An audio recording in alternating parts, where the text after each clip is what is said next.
হুজুর বদলাইয়া লাভ নাই, জিন্দেগি বদলানো দরকার। আসরের পরে একজন, মাগরিবের পরে একজন, এশার পরে দুইজন, হুজুর তো বদলাইছে 5 জন। আমনে বদলাইছেন নি? আমনে এটা কর। আরো কতজন হুজুর আনলে আমনে বিড়িখানা ছাড়বেন? আল্লাহ দোহাই আমনে আমারে কোন, আমি এতজন হুজুর গইন্না আনি আমনের কাছে।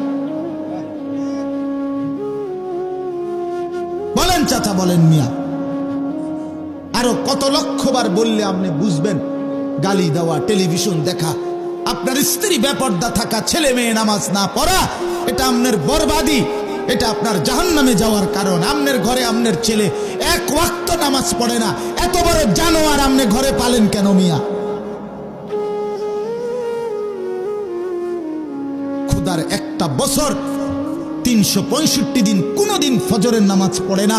আপনার 18 বছরের ছেলেটা, 18 বছরের মেয়েটা এত বড় অসভ্য, জঙ্গলি, হাইওয়ান, জন্তু, জানোয়ার আপনার ঘরে কেমনে ঘুমায়? আপনি মুসলমান না? আপনি মরতেন না মিয়া? আপনি কবরে যাইতেন না? জিন্দিগি মানে ভাত তরকারি নাকি? তা জীবন মানে ফাঙ্গাস আর তেলাফিয়া?